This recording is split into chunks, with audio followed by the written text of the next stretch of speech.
So my channel on YouTube, relatively small. Instagram, growing, still relatively small. Pretty much my entire presence is still pretty humble and small. But I do know that I have people that check in on each of my profiles every day, or just about every day. And they've started to approach me and ask, hey, why haven't you been posting videos? Or why haven't you been posting pictures for the past few days? It's really sort of concerning. Are you still doing this? Is this something you're still interested in? And the answer is a resounding yes. I'm very much still interested, still running my business, and still very much interested in posting content on my social platforms. But I've been grounded. Not in any kind of trouble, but just recently, drones have decided that they don't want to work for me for some reason. It all started with the Mavic 2 Zoom. Now, if you remember, not too long ago, I did a video talking about how to swap the cameras between the Pro and the Zoom for the Mavic 2. That's going to be important later on, so just keep that in mind. But just the other day, about a week and a half ago now at this point, I took the Mavic 2 Zoom out, was going to film some stuff, had a job for a client I needed to fulfill, and when I put it up in the air, it got to about 20 feet in altitude before it just stopped, and the image transmission just dropped. It went completely black and stopped transmitting an image to my phone. I was still able to control the drone at that point, so I thought, well, let me test it out, see if I can sort of shake it loose and get that image transmission back. No such luck. I put it up about another 30 feet. Once I got to 50 feet, the signal dropped out completely. I had no RC control anymore, and naturally the drone lowered itself back to the ground in a return to home function. But the fact of the matter was, I wasn't getting the drone off of the ground higher than 20 to 50 feet, and I certainly wasn't going to capture anything interesting at those heights, so I decided it was time to call in the big guns. And by big guns, I mean the big guns. The internet. And I found that I was met with the same answers from people all over the spectrum. They all said the same exact thing. Have you calibrated the IMU?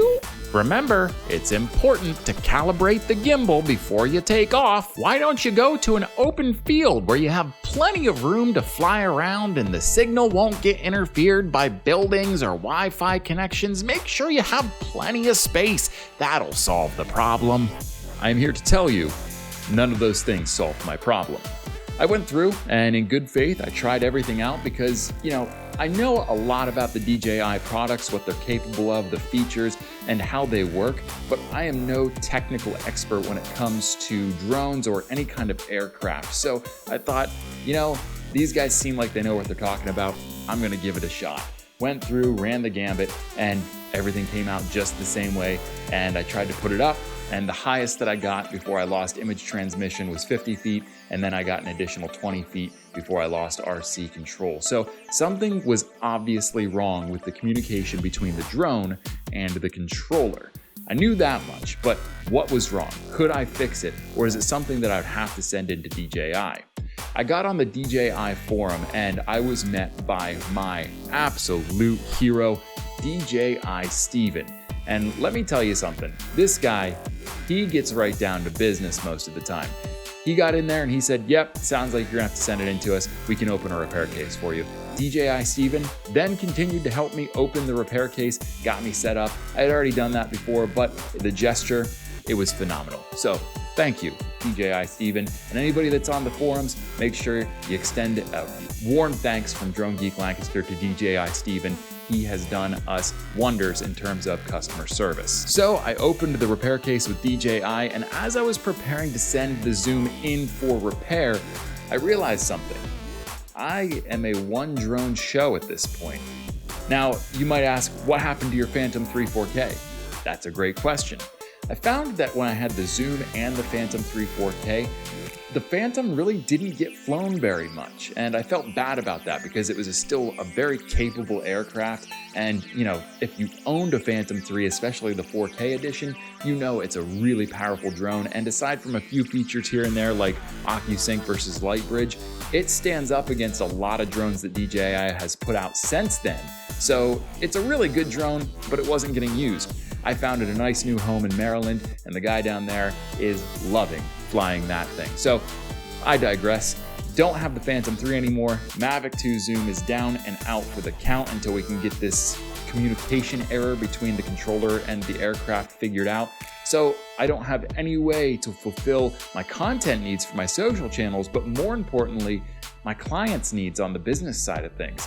I had 2 active jobs at this point that without a drone weren't getting done and they weren't gonna fit the deadline. So I made a big boy decision. And this is where that bit about the camera swap video comes into play, because the irony is not lost on me, and I'm sure it won't be lost on you either. Why would I want to spend an extra $1,400 on a brand new drone that is identical to this one minus the camera? It's silly to me, especially since my warranty on this ran out a month ago. If I send this in for repair or just to be looked at or to be once over, they're going to charge me full price anyway, so I might as well save money where I can and get the most bang for my buck out of this aircraft. This only takes about 5 to 10 minutes, and if it means the difference between buying another identical aircraft with a different camera for $1,400 or spending what I paid about $500 for the Hasselblad camera, you're gonna save $900 or more, just in that ballpark anyway, just by being able to work on your own drone. If you buy the Pro camera and you've got the Zoom drone and you just swap the cameras, it's real easy. You can save yourself $1,000. It's so smart. Why aren't we doing this? Yeah, I'm an idiot, because then karma bit me square in the So I did it. I bought. Let's just get this. Get this thing on. Okay, so I bought the Mavic 2 Pro, and let me tell you, as much as it hurts me to swallow my pride and say I should have just bought the other aircraft from the beginning, hindsight is 2020, and I had no idea that I was going to be having the issues that I've had with the Zoom. So, you know, I'll take my foot out of my mouth and continue to walk forward, leaving the past behind me. But still, go check out that video because I could use the watch time. Needless to say, the Pro has really stepped it up for me. The Zoom's camera is fantastic. It has its own great features, including that, optical zoom feature that can really give you those cool dolly zoom effects and give you that vertigo shot that you're looking for to mix up your footage. But when you compare the quality of the image, whether it's photo or video from the Mavic 2 Pro to the Zoom, it's clear that there's a reason this one got the Pro moniker and the Zoom didn't. Because this image that comes out of this camera is head and shoulders above the one that comes out of the Zoom. In fact, I'm gonna be so bold as to say, this is the best prosumer drone on the market today. That's including the DJI Mavic Air 2, that's including the Autel Evo 2 with all 3 of its attachments, it's including the Phantom 4 version 2.0. Everything is in play, and I'm still confident saying the Mavic 2 Pro is the better drone. And I base that opinion off of multiple factors, none of which I'm gonna get into in this video because A, this video isn't about that, and B, opinions, they're like, everyone has one. They all stink. There's nothing I can say to convince you that I'm right, and there's nothing that you can say to convince me that you're right. So let's just leave it at that. And like I said, foot out of mouth, forward.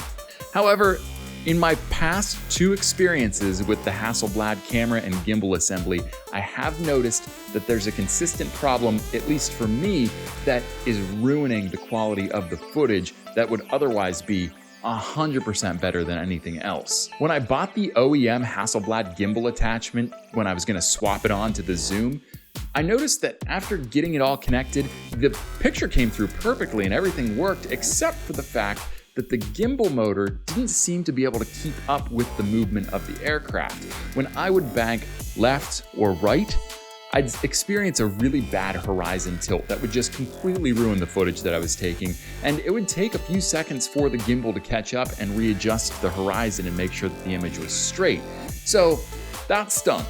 Sent that camera back, and I got my money back for it, but I didn't think I was gonna have the same problem with this, and I was wrong. My first flight with this thing, I put it up in the air, and I banked left, banked right. It was the first thing I did because I thought, you know what are the chances? I'm gonna see if this works, and I'm sure it will. So I wanna see what this image looks like when it does work. And I was sorely disappointed.